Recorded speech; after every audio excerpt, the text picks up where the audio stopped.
Hey, my name's Jonathan, and I'm a veteran.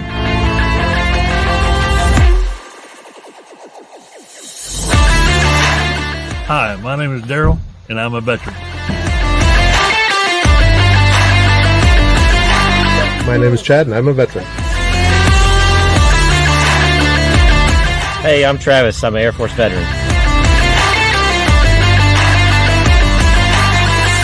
Hi, my name's Ashley, and I'm a veteran.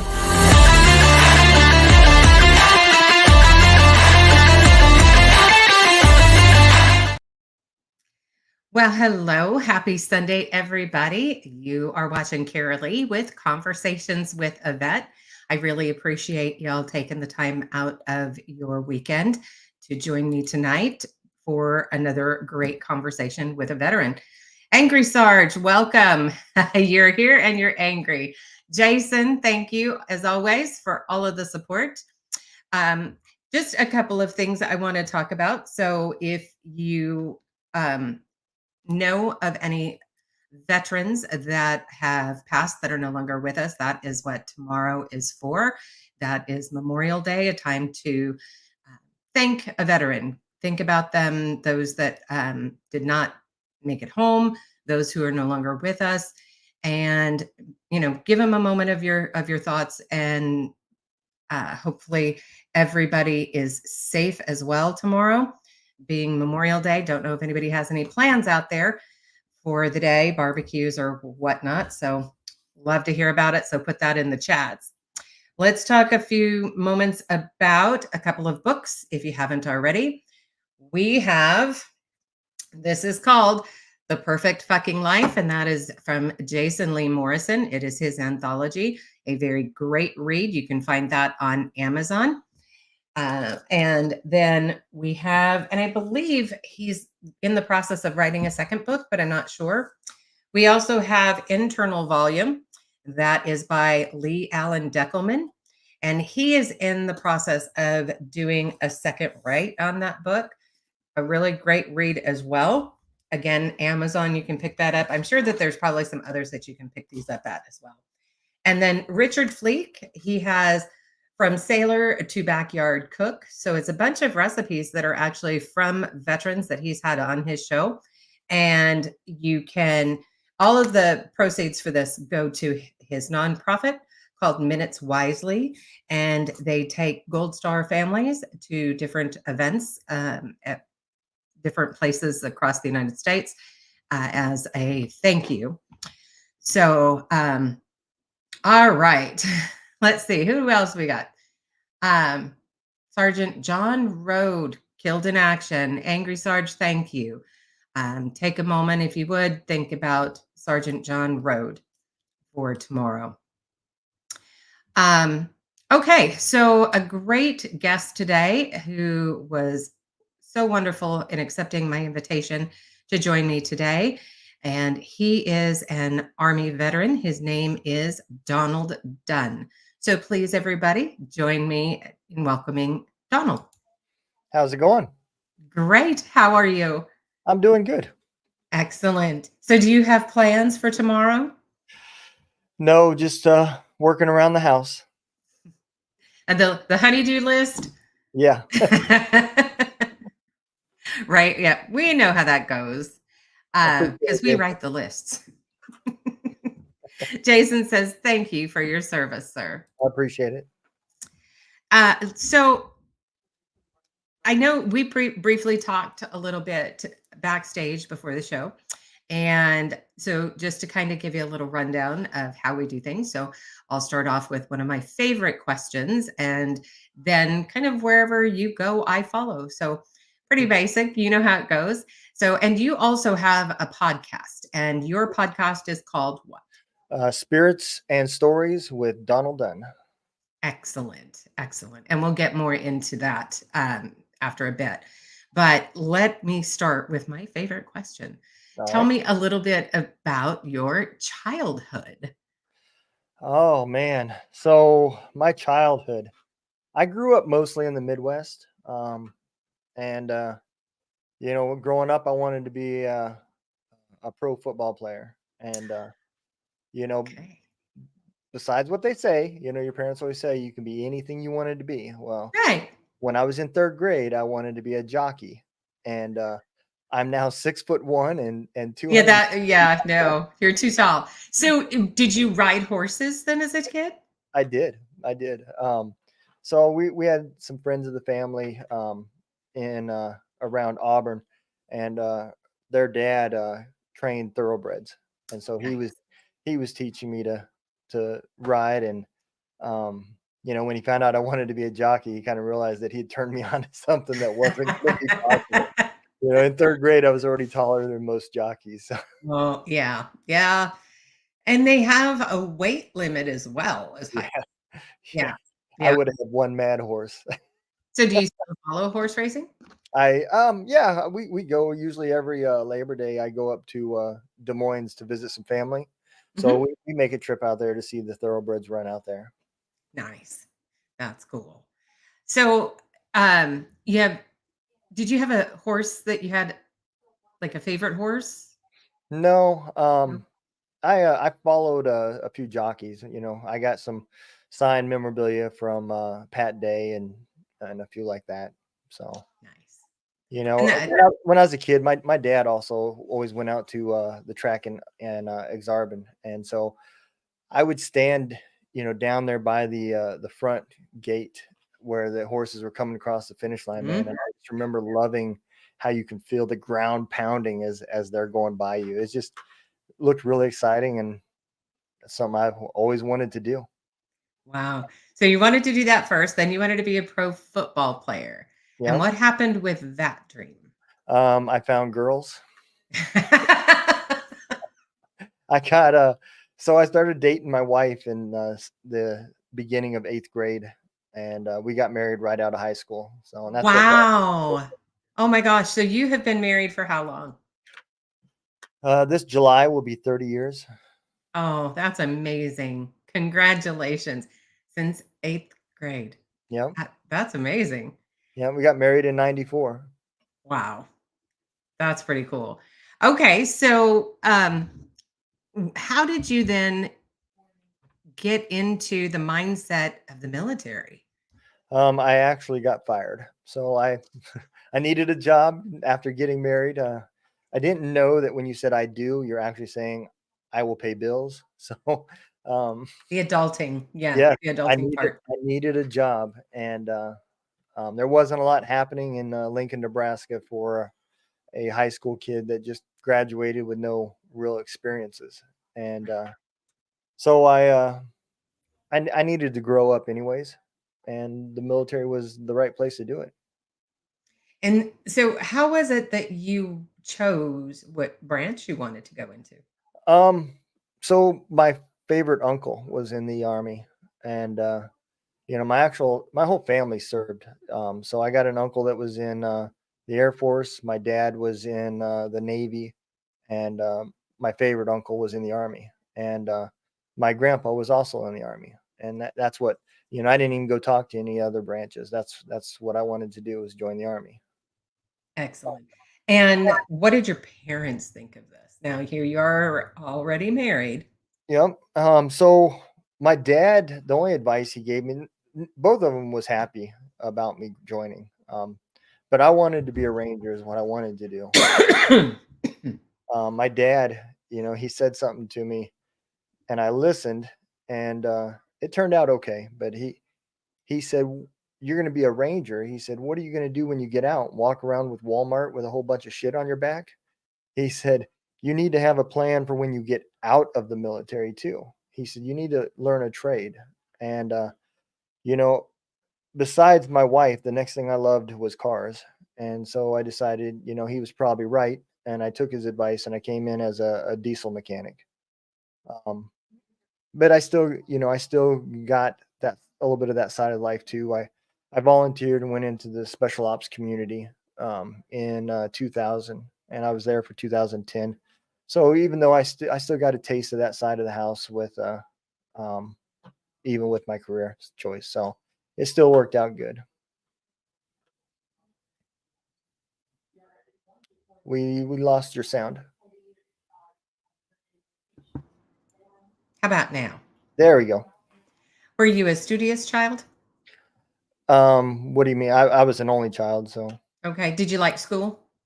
oh no, no, No, not at no, all. no.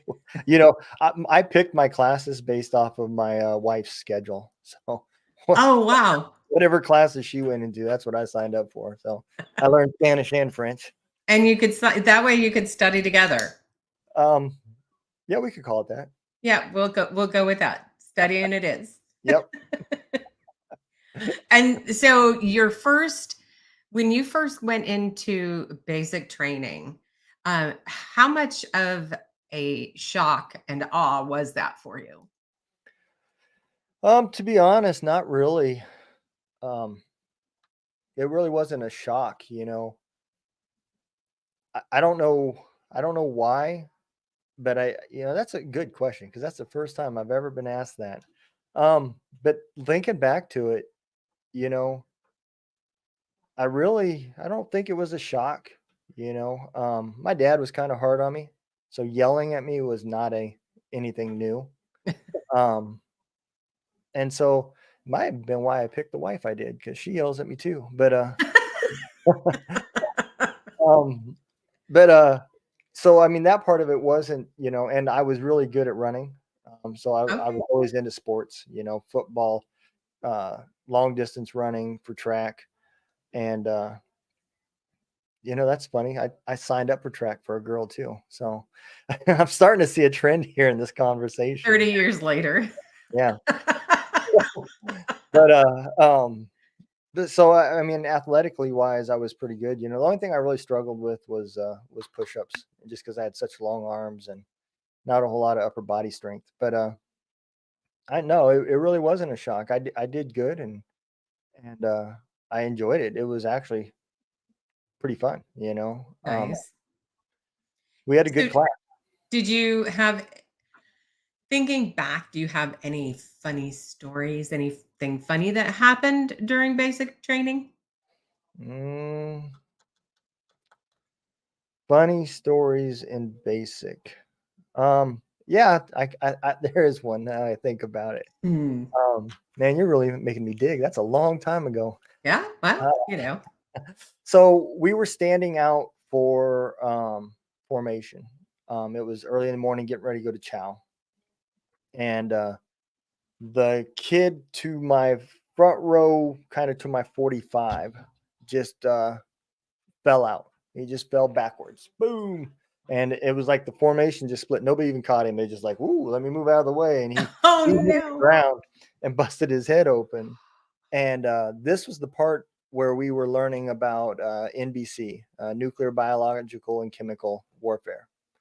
And everybody's like, "Holy crap, man! What happened to him?" And it wasn't probably 3 minutes later, and the kid in front of me fell face first. Boom! And this kid, he ended up not graduating, but another kid there screamed, "They're attacking us with NBC." And what had Ah. really happened was the first kid was dehydrated and the other kid didn't like blood. And so when he heard the kid's head hit the ground, he looked down and seen the blood, he passed out. What happened? But Did they teach you not I guess you have to lock your knees when you're in formation? yeah, yeah, Yeah, so, in choir, they taught us don't lock your knees because you will faint. yeah. That's So the same thing they teach you. So another funny story now that you mentioned that. So most basic training is done with one set of drill sergeants, right? You have two or right. three drill sergeants, and they're with you Mhm. the time you graduate. Well, we had one drill sergeant that was with us from the beginning to the end. The um, the rest of them were reservists. So every 2 weeks, we got a new set of drill sergeants, Oh, right? wow. Yeah, that part of it sucked Eh, because every 2 weeks was like day one again, and they wanted to come in and smoke you and everything else. But our drill sergeant, I don't think after our class, I'm pretty sure they never let him be another drill sergeant again. But in practice, our last day of practice, he's standing in front of us, and his round brown gets caught by the wind, and there it goes down the aisle, right? And he takes off running after his hat in front of all the formations, right? Oh, And it was during the time that the colonel was actually rehearsing his speech for the next day. Well, the next day we go out there, and now this is the real thing. All the family members are there and everything. And he locked his knees. And so our drill sergeant actually passed out in front of us. And some guys came over, grabbed him, and drug him to the back of the formation. So we didn't have anybody standing in front of us there for a oh while. my gosh. Oh, and I'm sure you guys are trying really hard not to start laughing out loud. Yeah, until they drug him, I didn't know what happened because I was so far back I couldn't even see him, you know. But it was kind of funny. Oh my gosh. So, where was your first duty station? Good old Korea. I got Korea. That was your first duty station. How long were you there for? a year, A year. you Did know, and you eat the food? oh, absolutely. Yeah. So, um, I was that guy that did not stay in the barracks, So when the weekend time came, I found somewhere to be other than the base. So I went all over Korea. The funny thing about it is my wife, who, like I said, I met in Nebraska, is half Korean. Her dad's American, her mom's Korean. Okay. And coincidentally, I didn't know it until getting there. I got stationed in her mom's hometown. And so one day I get a call from the front gate that I had some family members there to see me. And I'm like, who flew to Korea to see me? And I took off running and I got down to the front gate and there stood two Koreans. And I was like, whoo, I don't know y'all. You know me. And I thought maybe I did something wrong. Well, they weren't in uniform, were they? So No, you're no, good. it turned out it was um, my wife's mom's brother and a interpreter. And they had been going around post to post asking the gate guards if they knew, and they were showing a picture of me. And Oh the my God. funny thing about it was the person at the gate says, "I don't think he's here, but I know her. She's here." And she pointed at my wife, who was still in Nebraska, and that's how they found me. That's funny. Yeah, and from that point forward, I never they owned a restaurant, so I never hardly ever ate in the chow hall anymore. I Nice. cab and go down to the restaurant, and yeah, so I got Was to meet there, family that my wife's never even met. look at that. So, did you have a favorite food specifically? Um, yeah, as my wife puts it, I eat Americanized Korean food. So whenever we went to the field or whenever we went, the Koreans would follow us and they would cook either yaki mandu or cheese ramen, and we'd trade our MREs. We'd give them our MRE, and they'd give us one or the other, right? And That's a deal. I thought so too. I don't care how much money they made off of it; it was a good deal. And so I really love cheese ramen. To this day, I still eat it. My wife can't stand it, but I'm like, I yeah, can't say that I've had cheese ramen. yeah, it's pretty good. You just throw some little Kraft cheese in it and stir it up, and it's good. But Hmm. Um, as far as real Korean food, my favorite is probably um, let's see, definitely not kimbap. I do not like seaweed, but I do like things like man, what is it called? Everything's got such a weird name.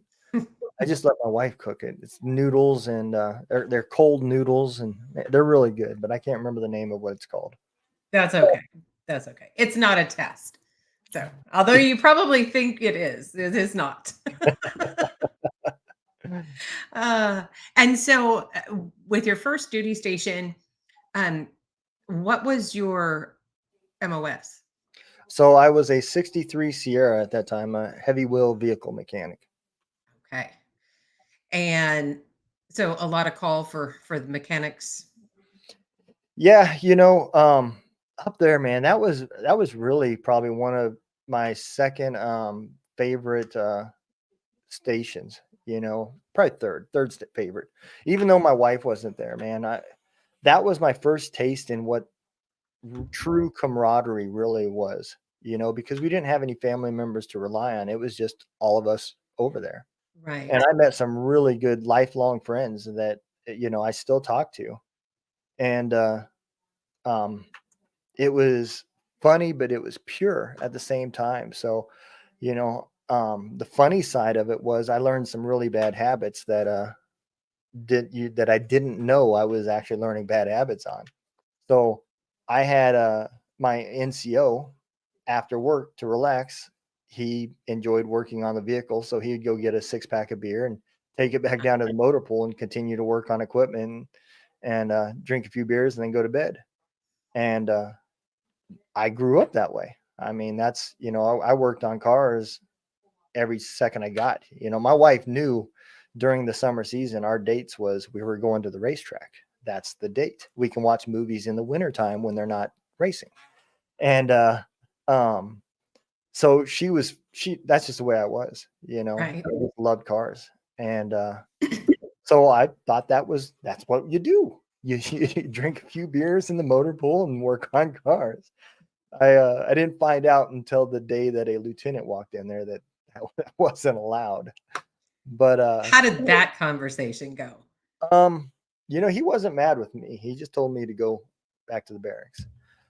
The conversation between him and my NCO, Different story. I don't think it went the same way. Right? You learn from example. So yeah, absolutely. Um, let's see. So we have Ron Wayne. Thank you for being here. He Thank you, says Ron. thank you for your service, Donald.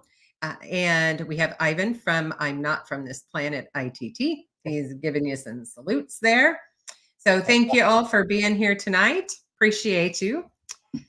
And then where was your next duty station from there? That part is not as positive as Korea was. I credit Fort Bliss. That's where I went to, but I credit that for the place that kept me in the military for 20 years because I was still young and still not mature yet. And so me and my wife went to Fort Bliss, and I absolutely hated it down there. I've seen the opposite side of leadership. It was horrible leadership. I was still away from my wife all the time because we were in the field just about every week. And the people there did not take care of anybody. Oh, wow. And so I was going to get out of the military and go back. I figured I had some experience. I could get a job as a mechanic and live happily ever after. And some of these stories always brief well on paper, but the reality is they probably wouldn't have worked out. But I hated it so much that they started a program allowing you to reenlist early. You could reenlist like 18 months out from you Oh, wow. getting out of the military. And so I hated it so bad. I decided I would rather do another 3 or 4 years in the Army than stay at Fort Bliss for another 18 months. So as soon as my window was open to reenlist, that's what I did. I reenlisted and we went to Germany from there. Okay. And how was that? My wife said we had a great time. I was in Bosnia and Hoensfield and Grafenwehr all the time, but I'll take her word for it. She said we had a good time. Probably a blur. There was a lot going on, right? And this would have been in what year? So 96, 1996. 97. Okay. Okay. And I was trying to think what all was happening then. Macedonia and Bosnia. Those were the Yeah. two big things. Yeah. Bosnia was a big one for Yep. sure. And how was that for you? I again, I got to see what leadership was. That was probably some of the best leadership I ever had in my whole career. I like to think that I took a lot of my leadership skills from Staff Sergeant Anderson. That was my NCO. Okay. He was an amazing NCO, and I think I'd like to think that I took some from him. But we went to Bosnia, and man, I was out of the wire every night, every day, doing cool stuff and learning cool stuff. And, I enjoyed it. I thought Bosnia was a great time. During that time frame, it was a peacekeeping mission. I don't know where they came up with the names though. I was at Camp Bedrock, and yeah. So I felt like one of the Flintstones the whole time I was there. But Did you have to pedal your Humvee? no, I did not. And, luckily I drove a 10-ton wrecker. So, Oh, there you go. but Good. yeah, we had a great time, man. I worked with the scouts, so we would go out and set up checkpoints and try to help the local government stand up its new laws and all that stuff. And did that go well, helping Yeah. to set up those new laws? I mean, it went well for us, but the people, at that point, what they wanted us to do was they were trying to get people to register their vehicles back with the government, and so they created new license plates and all that stuff. And if you didn't have the right license plates, we would have to take your vehicle from you and take it over to the Bosnian military compound there and drop it off. And then you went and dealt with the government to get everything's right to get your car back. And funny story. I got to tow one of their vehicles, one of the their military trucks, because it had the wrong license plate. So we towed it back to where it came from and said, "Hey, y'all need to get the right license plate," And That's right. my chain of command talked to that person that was in charge. I don't know what rank he was, but I guess kind of gave them this would be a lot easier if you guys led by example type conversations. Oh my gosh. Excuse me. And so now what did your wife think? I have to go back. Now, she wasn't in Korea, but she was with you in Bosnia And and in Germany. in Germany. Okay. Yeah. And so when she wasn't with you, how did she fare? I mean, your communication back then, cell phones weren't prevalent, Nope. internet non-existent. So a For lot of the writing letters and this younger generation will have to explain a little bit, but we use what's called phone cards. So you went to a pay phone. I know those are kind of rare. And you had to scratch off the little back, and you had a code, and AT&T was nice to rip us off, and from to talk to somebody in Germany with an American phone card at that time, you literally paid double because the phone call had to go to the States and relayed back to the phones in Germany, and so like a $25 phone card lasted about 10 minutes. Wow. I bet you were never so thankful to see cell phones. Oh yeah, yeah. Even now deployments are crazy. Soldiers are walking around with cell phones in Iraq and Afghanistan. Yeah. To me, I think that's bizarre because a lot of times when they were in the field, it was sat phones, wasn't it? Yeah. Very rarely did you get to see them. The sat phones were pretty much mission only, unless something really serious came up and you need to get a call home. Right. Then your chain of command would give you the sat phone to use. But Yeah. for the most part, those were pretty hard to find. Yeah. And then from Bosnia, you went where? So after Bosnia, I went back to Germany. I did 9 months, I think, total in Bosnia. And, at that point, I had, so kind of backing up, one of the hobbies, I will call it, when I got in the military and while I was in Korea, I wanted to make it to the all army boxing team. That's Oh, wow. what I want to do. So I fought when I went in the military. I fought as a lightweight, 132 pounds. Oh, you were tiny. I was. When I got my ribs broke in Korea, and I joke and I told everybody that we saved a bunch of money, that the doctor didn't need an X-ray. He could see my ribs because of how skinny I was, and so you know, but I fought from there all the way up to the end of Germany. And my last fight, I fought as a light heavyweight. So my weight really changed once I got back with my wife and discovered home cooking and German beer and everything else. And I loved it so much, man. It was a lot of fun. I never did go all army, but I changed my desire and I volunteered to go to the 160th. So I went through selection for the 160th and made it. And the And 160th is special ops. yep, Special Operations Aviation Regiment, 160th SOAR. If you've seen Black Hawk Down, that's that unit. That's who they are. And so I went there. I made it through selection, got selected, and I ended up at Hunter Army Airfield, is where I ended up at in Savannah, Georgia. So I did 10 years there, working with Rangers and SEALs, and man, you name it, we worked with them. We like to tell everybody we are the high prestige of Uber. We tote only Before the Uber was even around. yep. So but I loved it, man. That side of the military is a whole different world. Yeah. So I got there in September of 2000 and February, I think it was, of 2002 was the first deployment that my battalion had for 9/11. Okay. And where did you end up going then that So time? we went to Kandahar is where we ended up going. It was pretty bare at there compared to what it is now. But when we got there, you got mortared daily, Wow.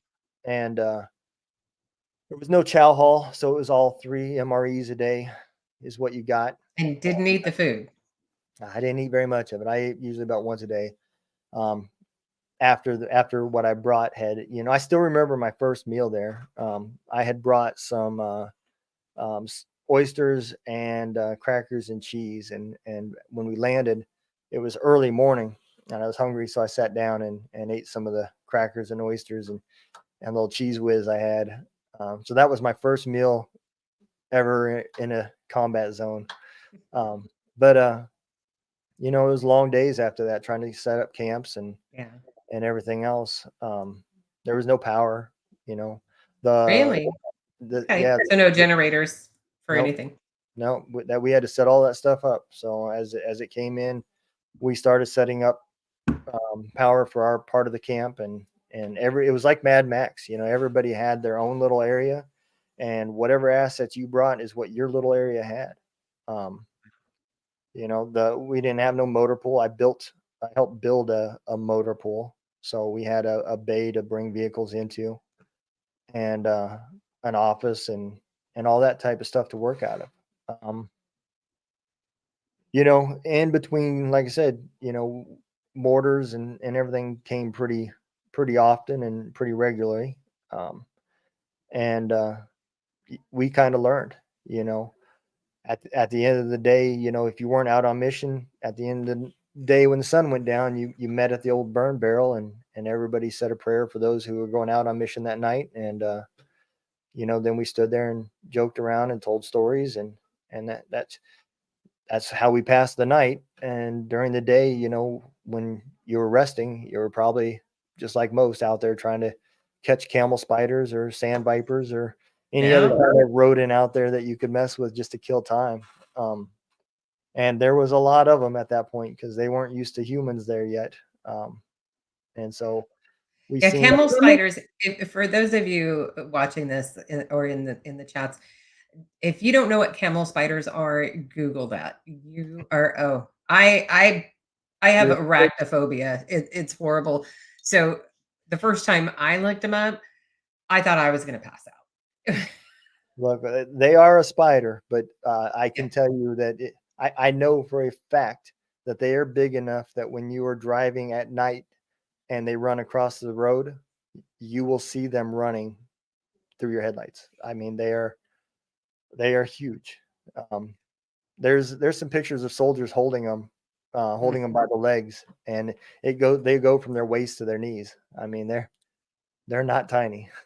I had seen one where I'm assuming that that's what it was. It was inside the makeshift barracks where there was, I don't know, 4 or 5 soldiers in there, Mhm. and one went tearing through, and like they're all jumping up on top of their cots and throwing stuff at it.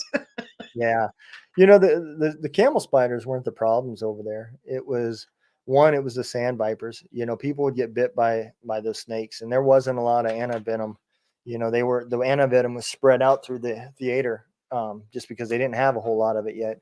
But they would lay up underneath flight pallets, and we'd set our flight pallets on 2x4s so forklifts could pick them up when we needed them moved.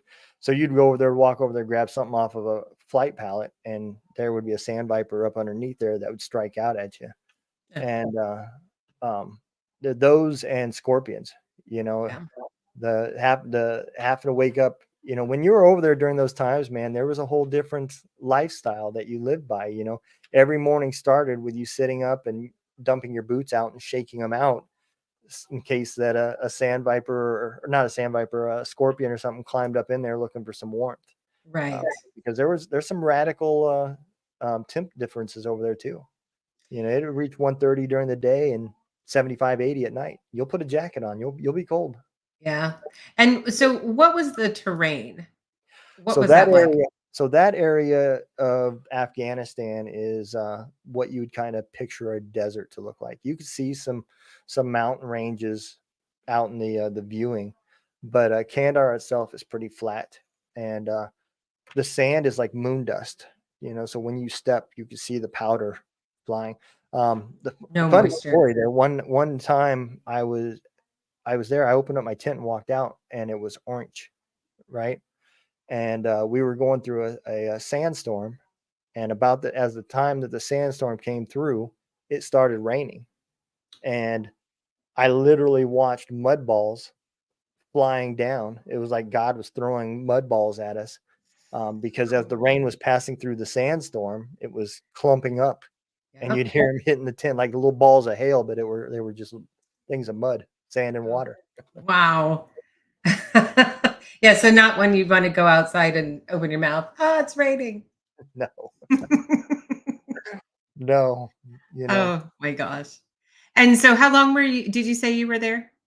So at that time, I was there for about 5, 6 months. 5 or 6 months. We hadn't had our rotation started yet, and after that, after we got everything established, then they started setting up rotations.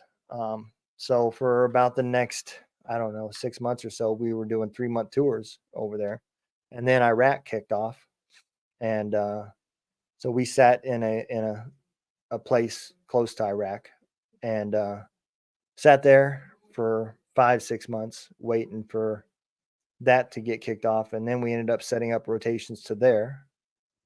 We still had guys before all this started in the Philippines, and then we Right. had some guys in a undisclosed location down south, as well. So we ended up having guys from a 300 and some man battalion protecting 5 different theaters, counting the United States. We ended up having the Iowa National Guard come in, and they took over our responsibilities in the states, and the rest of us just deployed. We Right. 3 months in Iraq, 3 months in the states, 3 months in Afghanistan, um, and you don't get a break. That train just does not stop.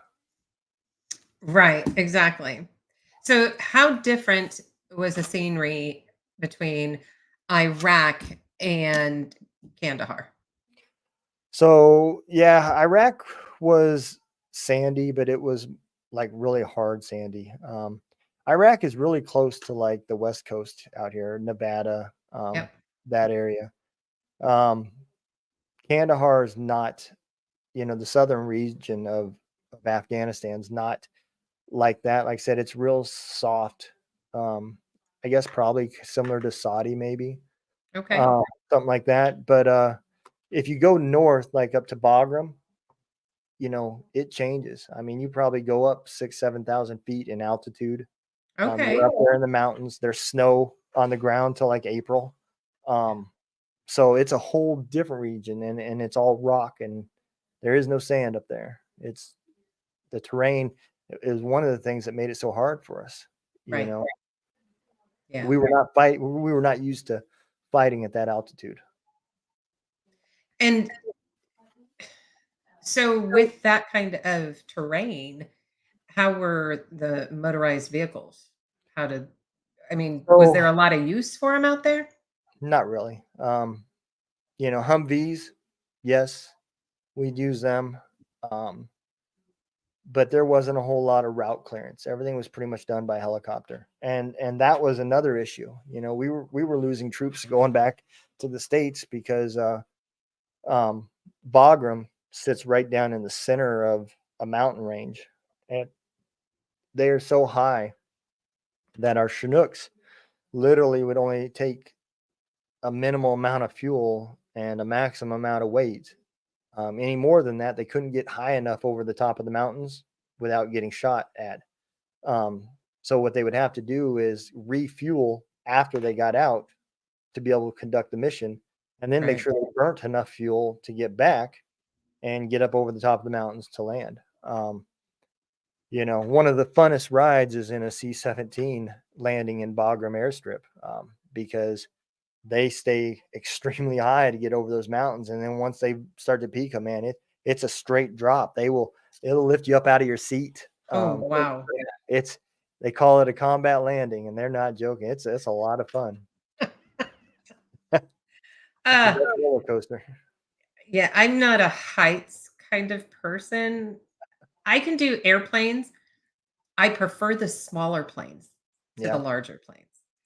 So, I don't know how I would do though, going nose first. Well, you wouldn't know it until they started going down because there ain't no windows, so you're not going to see Well, I any. suppose that yeah, that's true. But you'd sure feel it. Oh, you do feel it. Your Yeah. stomach, your stomach is in your throat. Uh, okay. So where are we at then? So you've gone to Iraq Yep. for about 5 months, something along those lines. Yeah. And this went on until 2005. We had no casualties up to that point. And it literally became like another day at the office. You got up, you deployed, you did your job for 3 months, and you came back home. And Right. Just a you know, routine. yep, just became routine. And I'm not going to say anybody was complacent. I definitely won't say that. But June of 2005, June 28th was the first time we lost anybody, and I had just rotated back to the States, probably 10 days before that happened. And if anybody's seen The Lone Survivor, Mhm. story Yeah. will be the story will be really familiar because it was our aircraft that got shot down, sending the SEALs in to try to rescue the other SEALs that were in that firefight. And this was during Operation Red Wing, and Major Reich was the flight commander for that flight, Turbine 33. And a couple of good friends of mine, Marcus Morales, on that flight. He was the flight surgeon, and um, Kip Jacoby was one of the crew chiefs. Um, What guys, is it, Kip? yep, Kip Jacoby, KIP Jacoby. And I was just talking to him 10 days ago, 10 days before that. And he one of the guys that went back with me, there was a couple guys that was on that flight that I didn't know. They were from another battalion that we had borrowed because we were losing so many people to having their eardrums blown out from the altitudes. They were having a hard time filling crew chiefs, and so there was two people on that flight that were from another battalion that I didn't know that well. And one of the guys that was supposed to be on that flight went back with me. Okay. And that's why he came back, was he had to have surgery on his eardrum. And that day was a day that I'll never forget. I woke up and went to work back in the States, just another day. And Right. when I got there, man, I heard the news that we had lost an aircraft that night. And man, it was like a shock. How could anybody shoot us down? We were the best. We did things that nobody did. And, it was just one of those things, everything went right for the wrong team um, that day. Yeah. You know, if you did that same scenario 50 times, 49 of the times that plane would not have been hit. Um, it's a shot that that guy, if he was still alive, would never be able to make again. But what happened as they were landing, if you don't know about Chinooks, when they land ass down, and the back ramp was open, so the 8 SEALs that was on that flight could come out as soon as we hit the ground. And as they were counting them down, the pilots are looking up at the sky. The crew chiefs count you down. A guy on a side of the cliff there shot an RPG, and the RPG went into the back of the aircraft and hit the internal fuel tanks, and the aircraft exploded. So, at that time, that was the largest hit to our military, the lost most casualties in one day of any time since the war had started. And there was a total of 8? 16 people total. 16. Okay, 16. Eight SEALs and 8 160th crew members, Okay. counting the pilots. Yeah. And obviously that's a difficult thing. How, or did you, I guess, did you deal with that emotionally at that time? Or No. did you pack it away and deal with it after? So, by the time all the funerals, got done, and it took us a couple of days to recover the bodies and everything, and get them back to Delaware and receive the bodies. I mean, there's a long process to getting all that stuff taken care of. And then we had set up 2 teams to do the funerals for the families that wanted the funerals done at home versus Arlington. And so me and I think we were 5-man teams. I think we took some, and the other 5 took the others. And there was only one family, Kip Jacoby's family, did not at that time. And I don't want to go into the details for them, but they did not want a military presence. And then at the very last minute, we had like a 25-hour notice that they changed their mind and wanted a military presence. And so we put another team together and got them flown to Florida, and they conducted the funeral down there. Nice. And so was that a volunteer for the honor guard? Yes. Yeah. Everybody that was on that team volunteered. Yeah, there was probably actually more people that volunteered than what we needed. Nobody would have ever said no. Oh, yeah, right. Exactly right. Yeah. That I understand that actually. So from there, you're back in the States after when that occurred. And then where did you go from there? To be honest, I don't remember if it was back to Afghanistan or Iraq. One of the things that I talk about in my book, and one of the reasons I wrote the book is because I have a hard time. Sometimes I'll start telling stories and then I can't remember exactly whether it was Iraq or Afghanistan. Right. So I don't honestly remember which theater I went back to. I'm going to assume Afghanistan because, I spent more time there than I did in Iraq. Okay. Jason says, rest in peace to all those service members and thank you for being there for those families. Thank you. So Afghanistan, different than Iraq and Kandahar?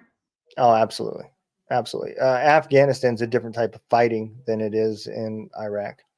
Iraq, you get hit with an IED in Iraq, and most of the time you can get out and find out what's wrong with the cars and walk around because there ain't nobody there. They're remote detonated or Oh, okay. Their landmines, shoved in roadkills, remains, and stuff like that.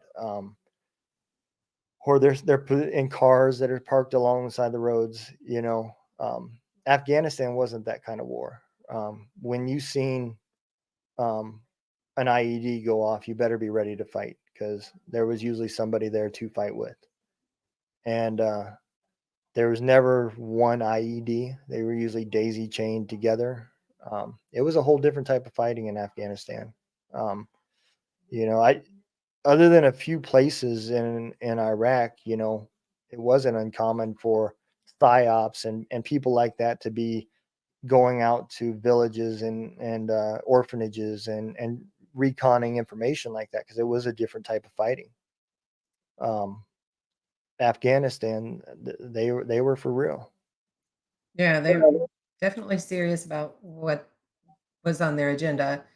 There's And a lot of history in that country that a lot of people don't know. All the way back to Alexander the Great shed blood in Afghanistan. So people have been trying to take over that area all the way back to Alexander the Great, and nobody has success did it. Britain tried twice. Russia tried once or twice. We went in there and spent 20 years and didn't accomplish anything. right, right. When you first got there and you recognize the fact that it is completely a different war, I mean, was that something that you were forewarned about, or is it something you had to figure out on your own? The TTPs went so fast, man. Afghanistan, for however they did it, I don't know how they did it, but they were able to learn our techniques very fast. Um, you know, we were on the defensive more than we were the offensive. Um, they were the ones that started out with running fish line across the roads that you couldn't see, and our gunners would be getting hit across the neck with fish line Oh, as they're geez. driving down the road. So we ended up having to create these long poles that went up to knock that stuff down. Um, we ended up creating jammers to put on the front of our trucks to jam. So, which that was always kind of funny. You'd roll through a village and you'd see people on their cell phones, and then they'd be going, what? And because we jammed all the signals and the frequencies, and they would get mad at us. But Well, you had to do what you had to do. Um, and so it was just ongoing. And the way we were training for it is we were behind the curve. We every unit went to NTC to train up to go over there, but NTC is changing their training tactics based off of the information of units coming back. And by the time they implement those in the next few people, the people that are going back over yeah, there aren't getting that information. it's completely changed. It's completely changed by then. The war was ongoing so fast. Yeah. Um, Iraq was like slow motion, at least. And I ain't gonna say that for everybody. I'm speaking strictly for my experience. Right, right. Um, I did see some bad things that happened in Iraq too, but it was different. Um, there was I was at Mosul one time, and downtown Mosul, they there was a lot of attacking themselves that we just got caught up in. Um, so like when you're out on convoys, one of the things that you always hated doing was rolling through the Iraqi police checkpoints because they always got hit. There would always be IEDs and stuff set up there. And one of the things they started doing was they would park two cars around a roundabout in the downtown area where the government buildings were. And what they would do is they would detonate one of them, and then they would wait. And when all the first responders came, which included our military, got there and we started cordoning off that area, they would detonate the second. Oh my gosh. Vehicle. And so it took us time to learn you can't just go rushing in there. So now there's people hurt, And that's exactly what they wanted. They wanted you to not be able to rush in there and help people that got hurt. And then when you did come, hopefully then they could detonate the second vehicle and get even more. You know, you weren't dealing with, you may have seemed like third world countries, but they weren't third world countries till the wars kicked off. Especially on Iraq. Iraq was not a third world country. Afghanistan was not a country. You had a government that controlled Kandahar. The rest of Afghanistan, they didn't care about. So whatever village you was in, that was your rules. You know, so it was crazy, the differences. We went to fighting a place that actually had an army for a while, to a place that when we were fighting, we didn't know if we were actually fighting against farmers or rebels, or Taliban or who, because we were also burning all the opium fields, which was pissing off the farmers. To them, the opium plant was just corn. Would you grow corn for 50 cents a pound or opium for $2 a pound? I mean, you're just a farmer. You didn't care what it was. Right. And, when you go in, you go in and you burn a village's crop, they have a tendency to get mad. And AK-47s over there are just like shotguns in Texas. Everybody had one. Yeah. And I know they have a lot of scouts, right? That kind of would really pay attention to the comings and goings. So let's take that lone survivor situation, right? That whole mission started going bad from, I think it was a 13-year-old and a 15-year-old and like a 60-year-old goat herder. Right. That's what started that whole mission to go bad. And there was a lot of stuff going into the politics. Politics does affect war a lot, because it affects our leadership.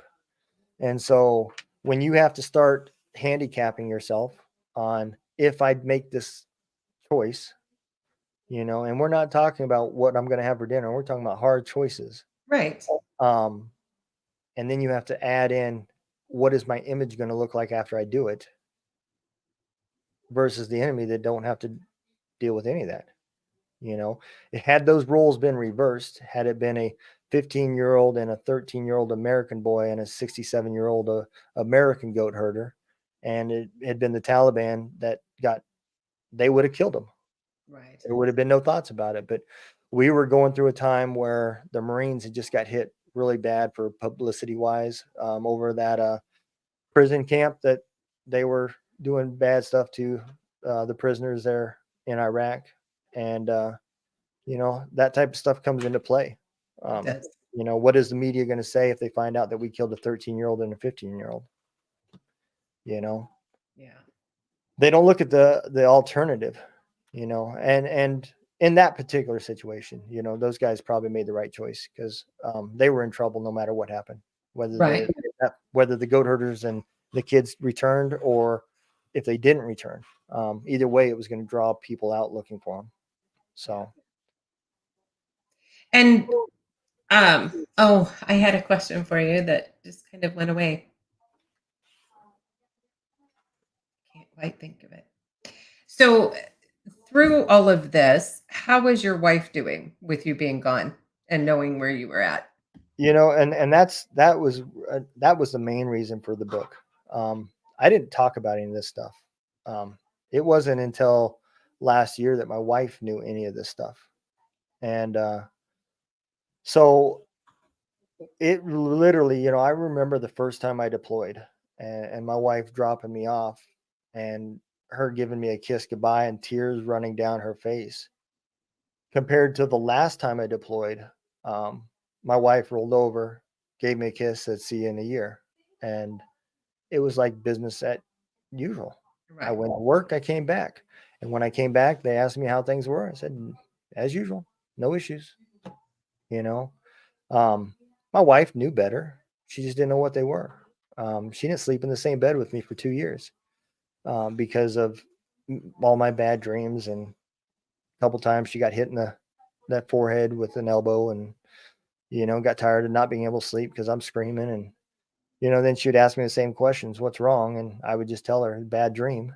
Well, what was it? I don't remember, you know.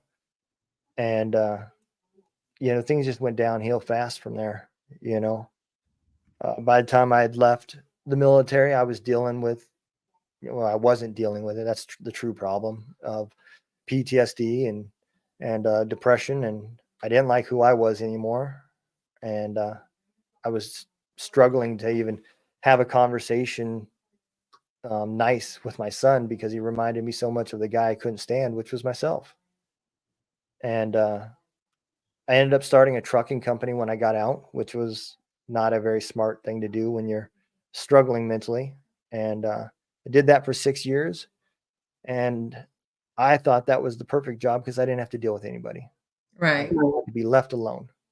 And the problem with being isolated like that is you are in your head 24/7. You don't have anybody to talk to. So I was driving a truck for 11 hours a day, doing nothing but thinking. During that time frame, you also had all the nonsense that goes on with the political world that was on the news. So yeah, I don't care what side you're on this. For the record, I'm politically homeless.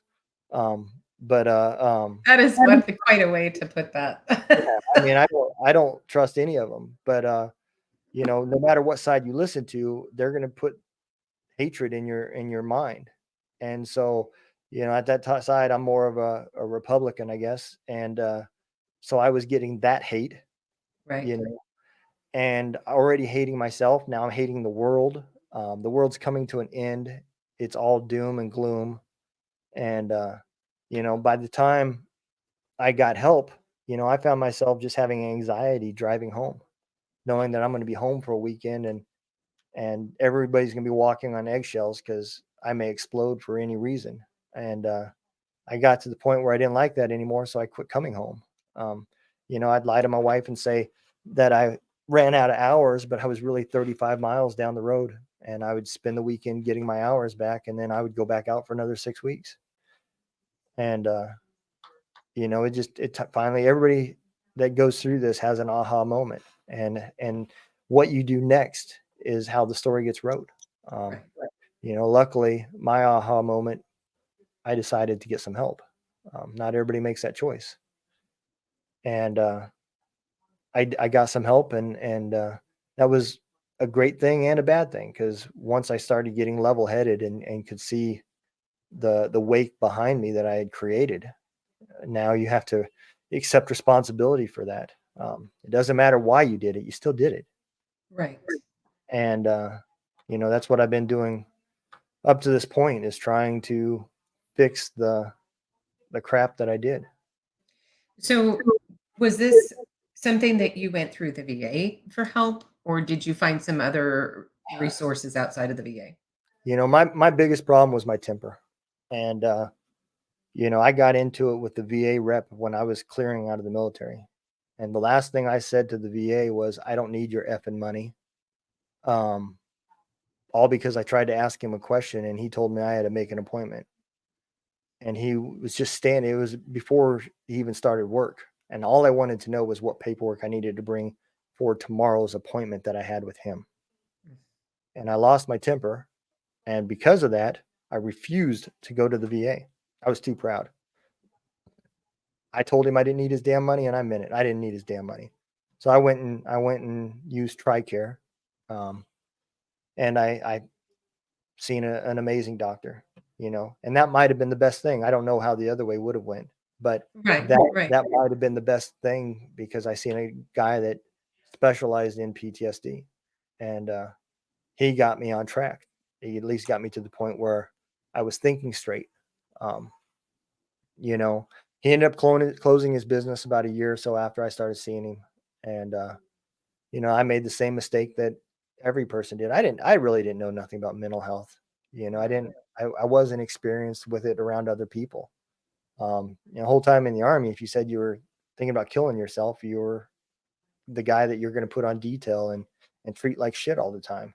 Right. So, you know, I never knew how to deal with it with other people, let alone deal with it with myself. So I thought I was good again.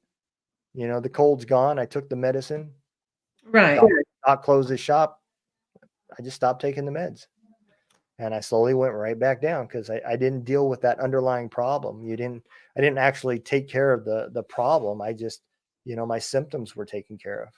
And, so I ended up doing the right thing. I closed my business. COVID was happening at this time, and I was struggling financially with the truck. Right. Partially because of COVID, but the other partial was just because I mentally destroyed the business. And so I at that time I was going through Iowa to take care of my mom. About every couple weeks or so, I would stop in while I'm out on the road and take care of her honey-do list and stuff that she couldn't do no more. And I had to make a choice, man. I either had to break the cycle or continue keeping this business that was failing. And so I closed the business, and I got offered a position in Missouri by my old first sergeant. And I took it. I moved my mom to Missouri. And so I'm in Missouri taking care of my mom, and my wife and kids and everybody still live in Georgia. And, we make it work. But at the end of the day, that was probably one of the best things, because since I've been here, I've been able to focus on taking care of myself and fixing some problems. And that's where the book started. My podcast started before the book, and me and my first sergeant started a podcast. It really wasn't. I call it a podcast. It really wasn't. It was, we released a video once a week, and then every Friday we got on Facebook Live and drank beer and got drunk and invited all of our soldiers to come on live with us. And the idea was just to bring the fun days back, the camaraderie part of what we missed after we had a couple that killed themselves. So we just wanted to unite everybody. And my buddy owned a gun business, and so we spent a lot of time in his gun room building guns for customers. And when we wanted to go relax, we'd go out to the range and shoot. And when I came up with this idea to start a podcast, he laughed. He said, what should we call it? I said, well, we drink beer in here every day. Why don't we just call it Two Drunk Dudes in a Gun Room? And that's what it was called. I didn't expect it to go anywhere. It wasn't meant for everybody. It was meant for the soldiers that we served with to bring them back into the fold and just to make sure everybody's doing okay. And it grew. Loved us or hate us, it grew both ways. Not everybody was a fan of the name. And we knew that, I know I'm not everybody's cup of tea. But that's the name of the podcast. It was at that time. So Okay. That was 3 years ago. And by the end of season 1, about 3/4 of the way through, I found, therapy through it. That's what got me talking. I was talking to other veterans, and call it, the alcohol or whatever would get me talking and sharing things. And I felt comfortable because I knew the people and I knew what they had gone through. I knew they were relating to what I was talking about. Right. And I discovered that, man, this is getting easier. I'm feeling better.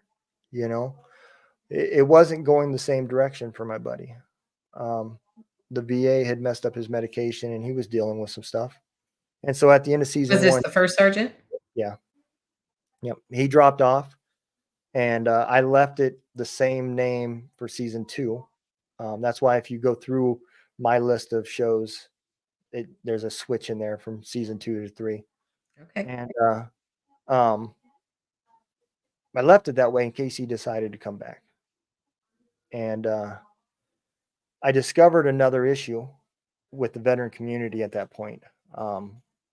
I didn't care if one person watched my show or 10,000 people watched it. For me, it was therapy. I was talking and I was feeling better, and I didn't want that to stop. And I started having veteran musicians on my show. And that's when I discovered that the problem that we have with this whole influencer, podcaster, whatever you want to call it, musician, comedian, it doesn't matter. If you are selling it online, you have the same problem. It is hard to get known.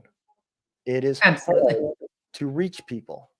And then the attention span of people online, because of that instant gratification, takes a guy, we've been on for an hour and 10 minutes, and the average person listens to they make a decision whether they're going to listen in the first 3 seconds, Right.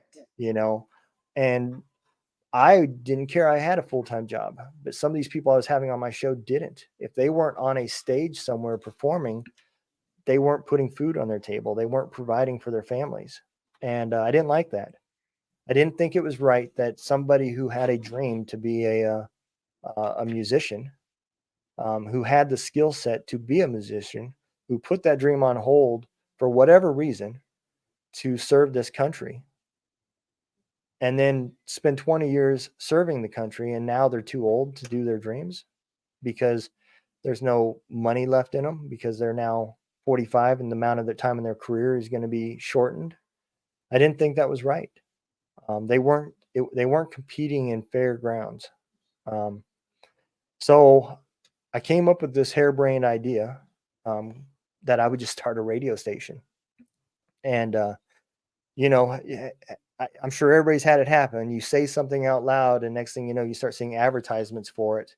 Um, I You want to see advertisements for it, and there it was on Facebook. I seen an ad that said start your own radio station for $39.95 a month. So I did. I didn't know anything about it.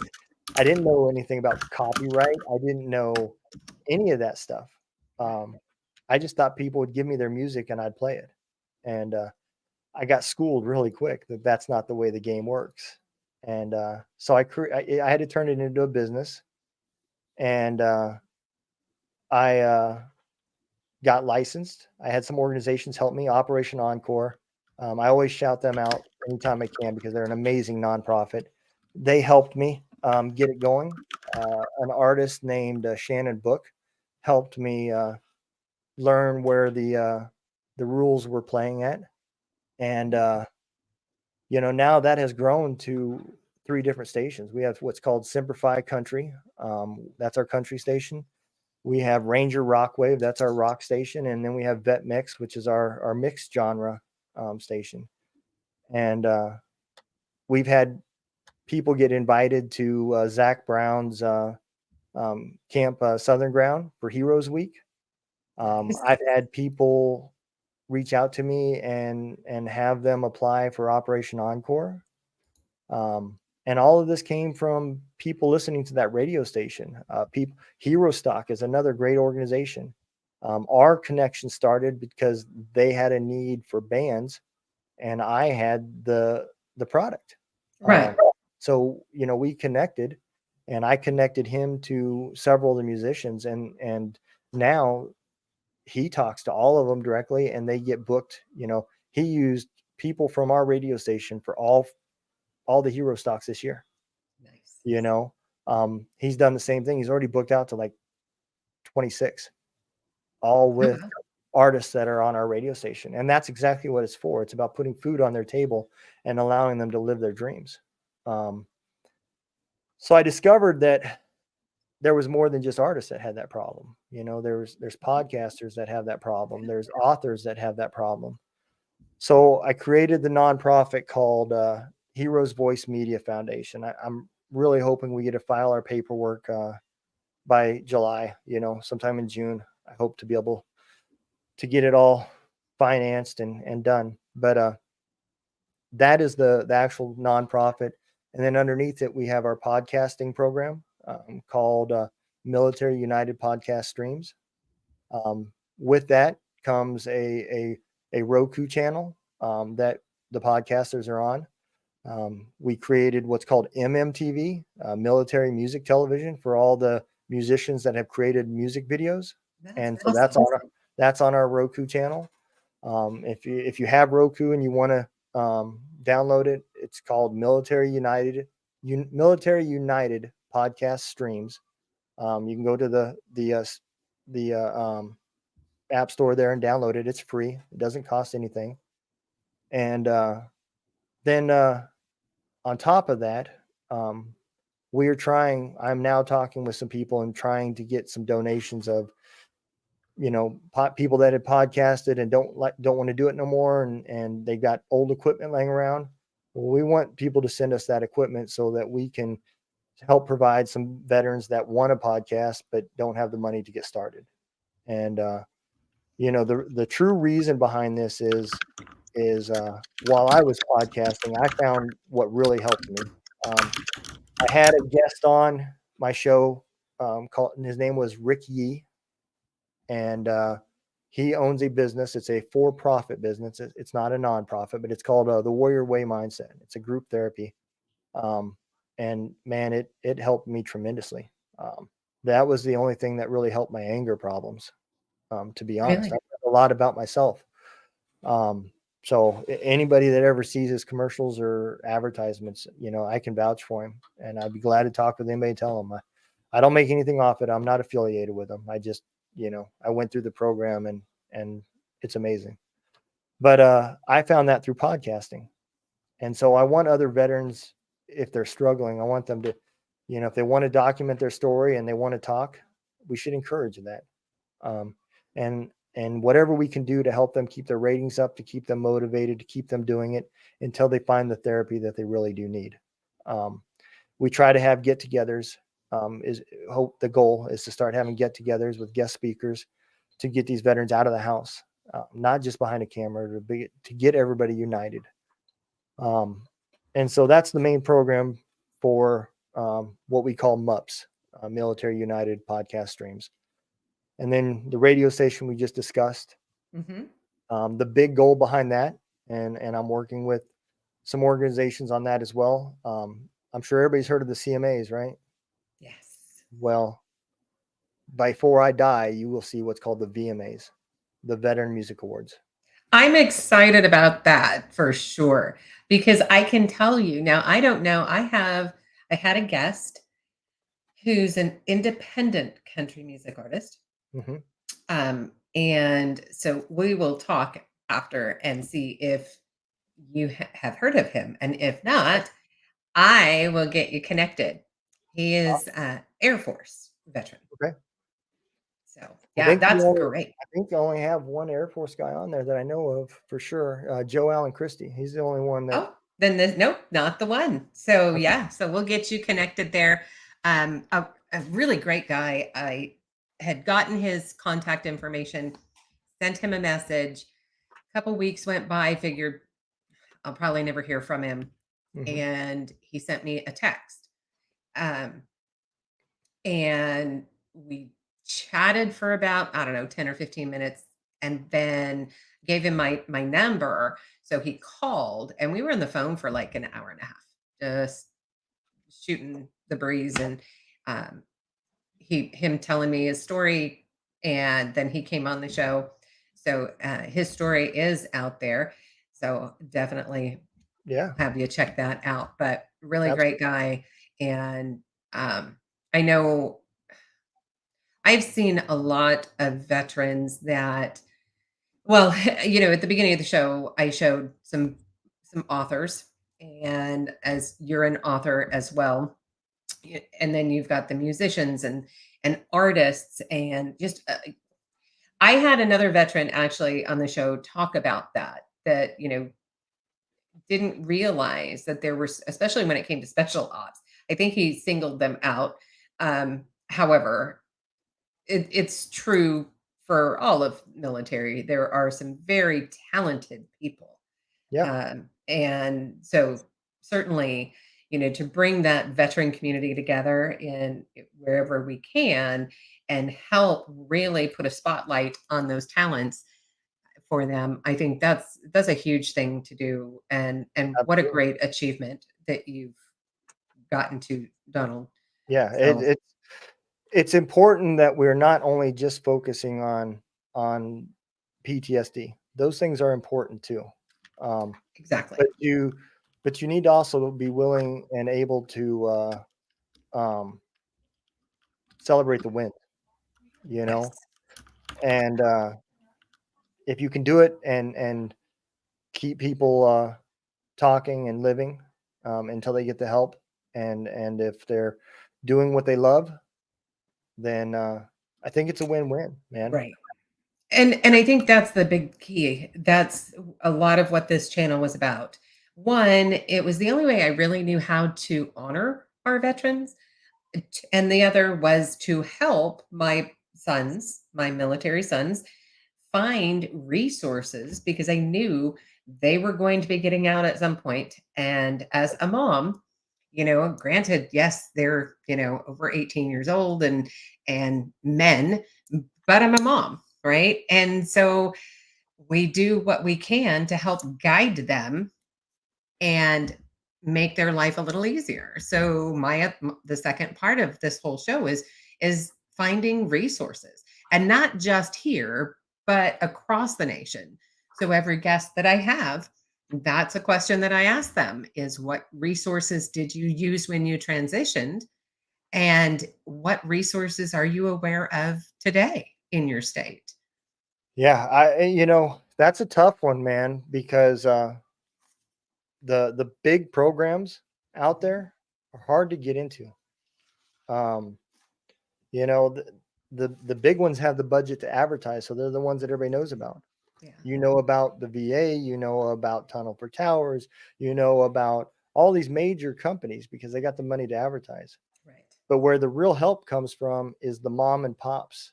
They're on the ground, boots on ground, fighting these issues and doing amazing things doing it. The problem is they don't have the budget to advertise. And that is why the podcasting community is so important to never turn a 501c down because they don't fit your show or they're not going to get you the views. This is their advertising campaign.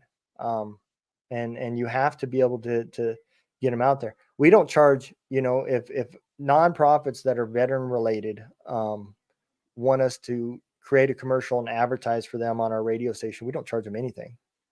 And there's several great ones out there that, I've created advertisements for and just to get them out there for people to hear because that's what's important. Exactly.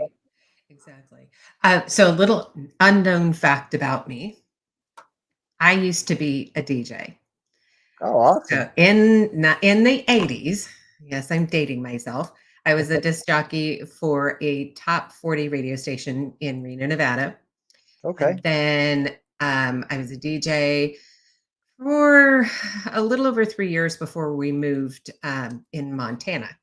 And I did a show called 80s at 8 with Carol Lee. So Okay. so you Well, ever need help with any of those, you feel free. You give me a call.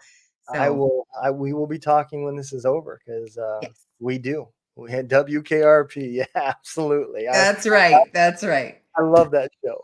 I do too. It was so wholesome too. When you think back about it, in Yep. comparison to a lot of shows that we have now, just the humor was very, Yeah. it was a lot of dry humor and, Yep. made fun of everybody. Mhm. So nobody was off limits. And I really enjoyed it. So I do wish we had some more shows like that. I do too. But I do too. uh, I everybody's more PC nowadays. want to kind of go into our last program though, real quick. Yes. I know we're running a little bit long. Oh but, no, you're fine. Plenty of okay. time. Okay. Words from Warriors is our author program. And I'm going to tell you, even though it was the last program that we created, I'm kind of passionate about it. Not because of the book I wrote, but because I have seen some amazing things coming from it already. I'm reaching out to publishing companies. I got a few meetings coming up with them, working with us to help publish some books from the authors that work or are associated with us.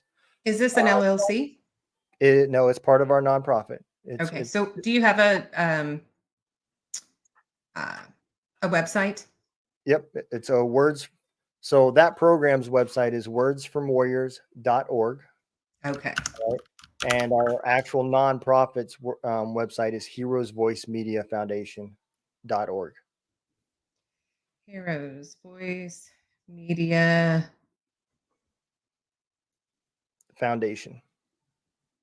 Foundation. And you said that's .org? Yep.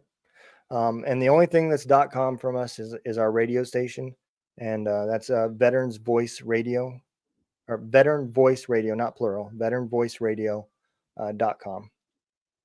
And that's where you can find all the radio stations. Hopefully in the next month, apps will be available for the 2 genre stations. So you can just download the app and listen to it. But no matter whichever way you go to listen to it, it'll be free. You don't even have to have an account to set up. You just click play and hear some amazing music by people that have lived the songs that they wrote. And Excellent. I want to put, let's hide that for a minute. I want to put some of these out there for people. okay. And then the cool part with Words from Warriors is we've all seen here recently in the last 5-6 years, our history is being rewrote.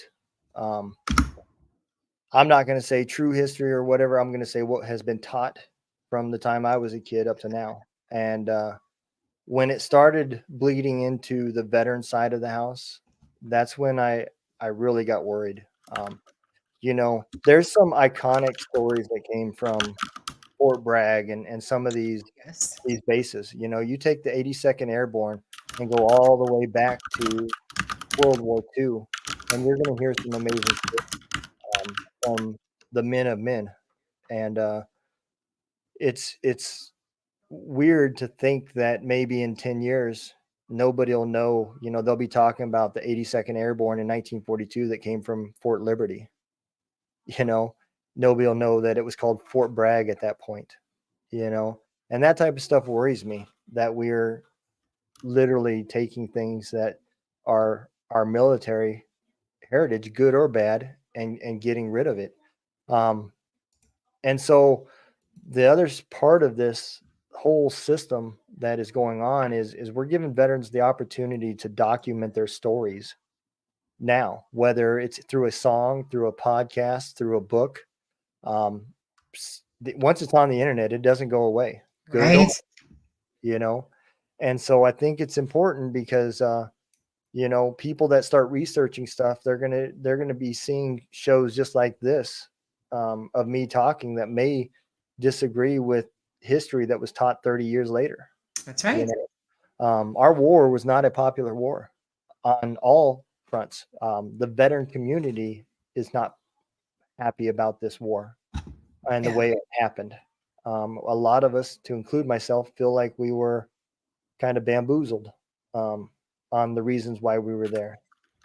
And unfortunately, we'll never see the day where anybody pays for that price or is forced to give that explanation. But I just feel it's important that we are documenting our story, at least getting the point that for us to speak, and a platform for us to say what's on our mind. Exactly. And I think it also helps in healing also, just being Absolutely. able to talk about it. And I mean, before today, for anybody watching this in the future or out there in the chats today, Donald and I have never spoken. So Nope. today is the very first day. I am a complete stranger as far as he's concerned. And sometimes to tell a story to somebody that you don't have to answer to Mhm. makes it a little easier, right? You don't have to worry about what you're going to say because Yep. you'll never, your thought is I'm a stranger and you'll probably never see me again. Yep. Right? Yep. I mean, so a lot of that I think is important though. There's nearly every guest that I've had, and again, I've only been out there and going since October. Every single one or nearly everyone has said at the end that it was really cathartic. They didn't realize that just talking about it, even those that never saw combat, they knew somebody who knew somebody, family member, friend, whatever the case may be, and they all had their own ideas and visions of what they saw, what they heard. Yep. And even if you have two people standing side by side, experiencing and seeing the same exact thing, it affects each one differently. And so the stories are different. Yep. You know, it's important to get that out there. yeah, you're absolutely right. And I'm going to tell you, um, when it comes to trauma, um, we have recently in our country forgot that, PTSD is not a disease. All right. Right. It is the natural reaction to trauma from a human being. It does not care if you are a veteran, a rape victim, a child that was abused. It doesn't care. That Correct. is how your body reacts. Your traumas get rewrote, and new paths are created, and new thought processes are created from your traumas. Um, and I think as a country, we have forgot that mental health is a human necessity, not just a veteran, not just a first responder, not just anything. And I was one of those guys that forgot, or didn't know. I had a guest on my show. He was a British Army uh, veteran, and the show is just about us comparing stories. His time in Afghanistan compared to mine, the differences in um, how they did things versus how we did things. And at the end of the show, he blew my mind away with one thing. He said, I'd love to have you on my show. He said, but it's just a mental health show. I said, oh, really? I said, you got a podcast about mental health? And he said, yeah. He said, we've got entirely too many soldiers that are killing themselves. And that blew my mind. At no time did I ever think that was anybody else's problem but an American veteran issue. Yeah. And I said, really? I said, that's happening with you guys too? And he said, yeah. And so I spent a couple days thinking about that, and I went down a long rabbit hole that kind of took me by surprise, wondering, the people that I was shooting at and the people that we were fighting, are they over there killing themselves too? Do they have trauma? And then since then, I've opened my show up to just about anybody that I find has an interesting story. It doesn't matter whether you're military or not. And I've had several, rape victims and human trafficking victims and stuff like that on my show, and the reactions are the same. I mean, they really are. The two most common symptoms is anger and depression. Your triggers might be a little bit different from person to person. What triggers that person may not trigger this person. How Exactly. long this person takes to heal may be longer or shorter than this person. And there's a lot of variances in there between your life experiences and everything else. And how many years that trauma has been packed, and how many scabs over the top of your brain that has been put there, not allowing you to think a different way. Right. Right. Well, Compartmentalizing, putting things aside yep. and moving on. Yeah. So it's I think it's important that at some point we take that step back and remember that, when you talk PTSD, it doesn't have to be about a veteran. It doesn't have to be a veteran problem. And I really do want to get that stigma changed. Because there's so many other people. I'm convinced that there is a mental health problem in America. And I don't think it's something that we can't fix. I just think that we need to have a different perspective about it, and accept that these are human problems, not just a veteran problem, not just a Yeah, first. I think that's a really good way of putting that. It is in fact a human problem. And not just within the States either, as you said. I mean, this is a worldwide thing. Every one of us has feelings. Well, Yep. okay, 99.999% of us have feelings. Yep. And with that comes certain issues, certain things that yes, will trigger past experiences that people have gone through, and either for the better or not. So it's a matter of how you deal with them, who have you dealt with them, and go forward and recognizing that. But I think the stigma of all of that is, as you put the same thing out there already, is if you say, hey, I'm having thoughts of suicide, or whatever the case may be, automatically you're deemed a defect. Yep. That's the stigma. So when that happens, people don't want to be thought of that way. So everything gets internalized and nothing gets put out there to help them heal.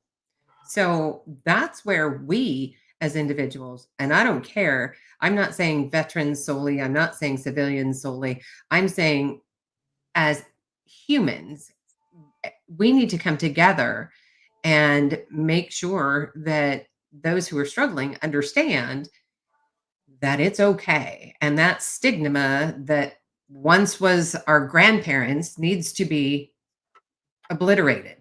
Yep. And how we get there though is up to us. And I think we've banded, I know my channel and several other veteran channels, we have come together and collaborated, and I think that that's kind of, again, leading by example, right? Absolutely. So yeah, I think that's key. We have to understand something, and I will speak just about the veteran community here for a second. The problems that are happening in the veteran community are too big. You hear it all the time. I want to help build some tiny houses to make sure that we don't have any homeless veterans. And that's great. My hat's off. Let's do it. But are you going to help them get their driver's license or a state ID? Because they don't have a birth certificate. They don't have their social security card. They don't have any ID. All right. Who helps with that? Are you going to help them go through detoxing? Are you going to help them with their legal problems that they've been running from? Because these are all other problems that you're going to come across with somebody that's homeless. And that's why the VA fails. It is too big of a problem that takes too much money to solve every bit of it. And if you don't solve every step of it, then it's going to break. You put a homeless veteran in a house and give him a roof over his head and say, it's success. He's housed. I promise you, he won't be for long. Right. I had met, so I don't know if you've ever heard of Mind Overland. So it's a nonprofit, and they are out of North Carolina, and they take it veterans, about 15, I think is generally the max, overlanding, generally East Coast. And it's they do the just veterans, no family, just the veterans, and they do 6 trips a year. It's just a $50 deposit to save a spot, because it's very limited. And then they pay for your fuel, they pay for your meals, and they'll go upwards of 400 to 500 miles in a weekend, and wow. Yeah, it's quite interesting. So if you like that kind of thing and you have some, a good overlanding vehicle, they have opened it up for,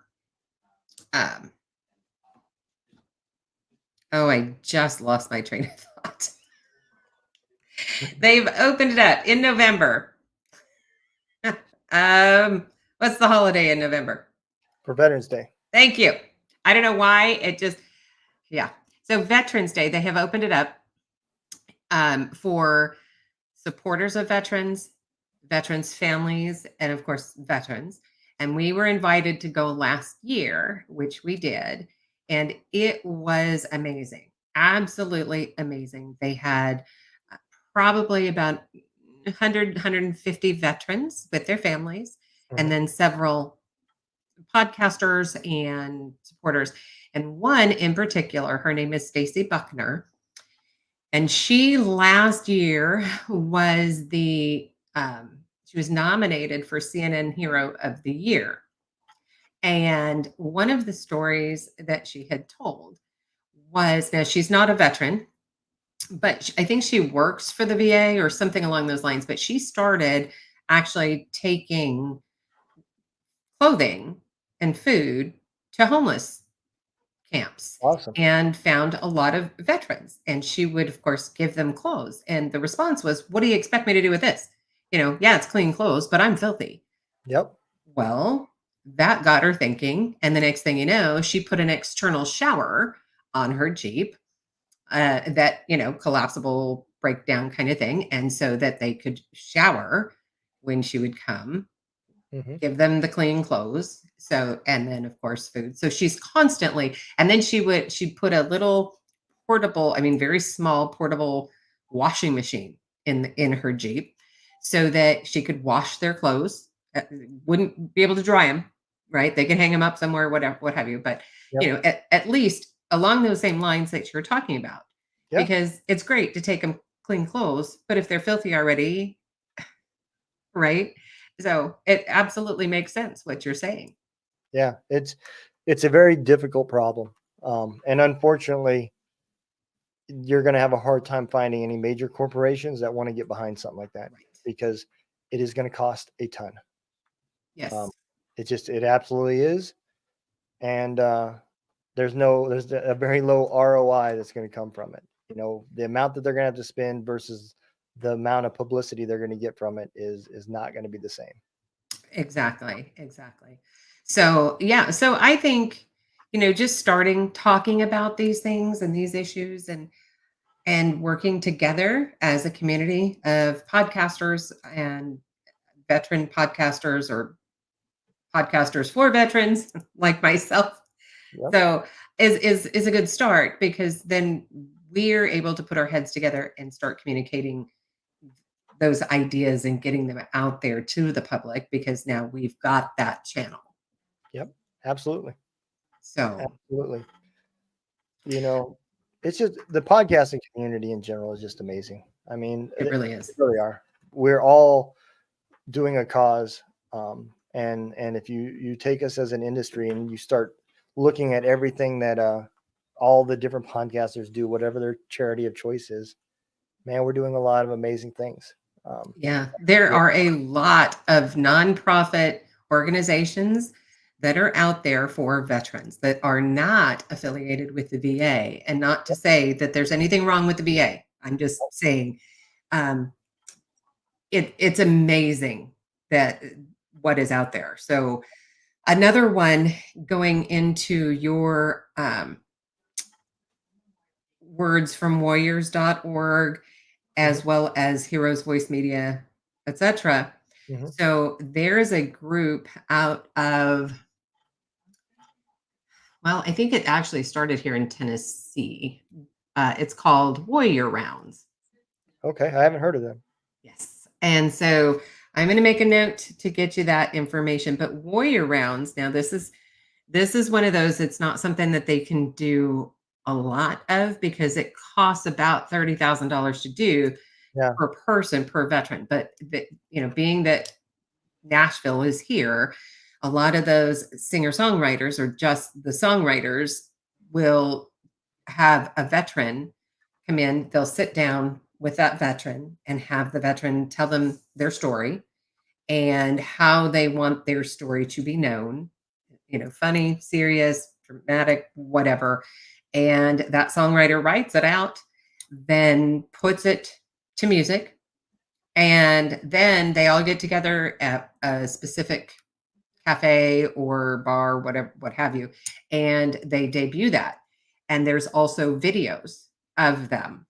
And That is so, awesome. yes, so there are, I think I've had two guests that have done that through Warrior Rounds. So if you go to warriorrounds.org, there is a lot of different videos out there with veterans and Yeah. their songwriters. I will definitely be reaching out to them to have them on the show because that is amazing. Yeah, yeah. And so yeah, and again, it goes back to that networking and working together to help bring people together. Yeah, And for these I would love resources. to work with them and get their music on the radio station. Yeah. Yeah. And I don't know, some of that goes back to the veteran themselves. Mhm. So, but I know I was the two that had gone through that process, allowed me to actually play the video on my channel with them. That's awesome.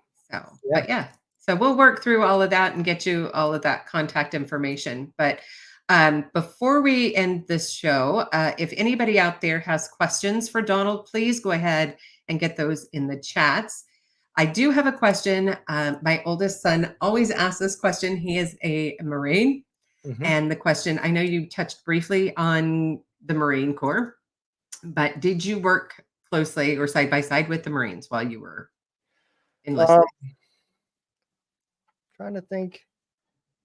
I don't think I ever did. To be honest, I really don't. I don't think I ever did anything with them or the other than SEALs. I never did anything with the Navy either.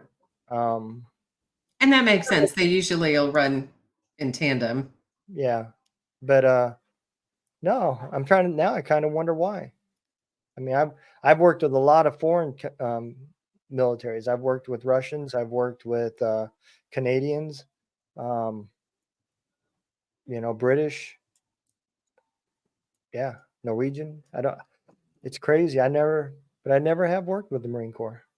Well, don't let it keep you up at night. Just a question that he asks because he's always curious to know, being that he's a Marine.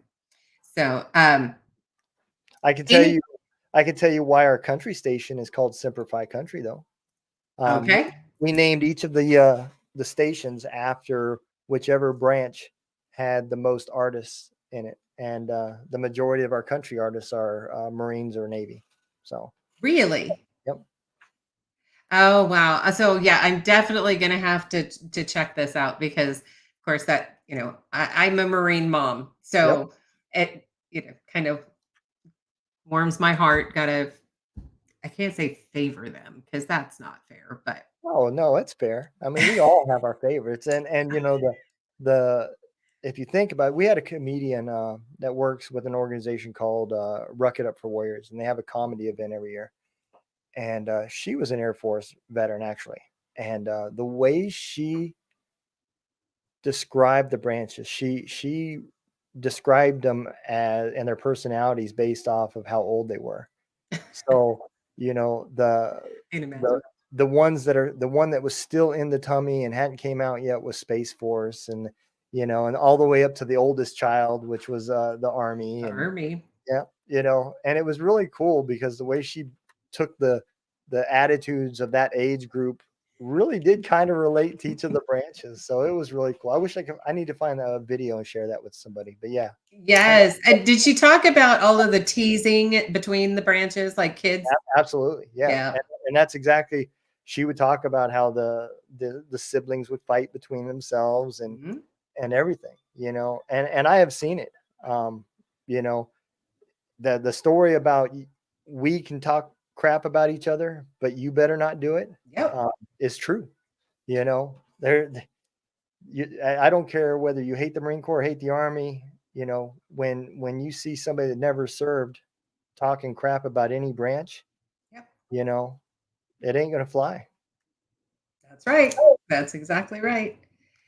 I am not seeing any questions as of yet. So, what final thoughts would you have for anybody who's considering joining um, the military? And as far as any insights for them? Um, you know, I'm not gonna lie, man, it scares me now, right now, in the situation that we're in, um, as far as a country. Uh, if somebody was thinking about joining right now, um, the one thing that I would recommend is one, understand why you're joining and what are your reasons. And it is okay to say, because I needed a job, Yep. because I needed college money. Okay. Because I promise you, while you're in, Uncle Sam is going to get his monies back. I promise you. So it is okay to say those things. But just know that you took an oath, and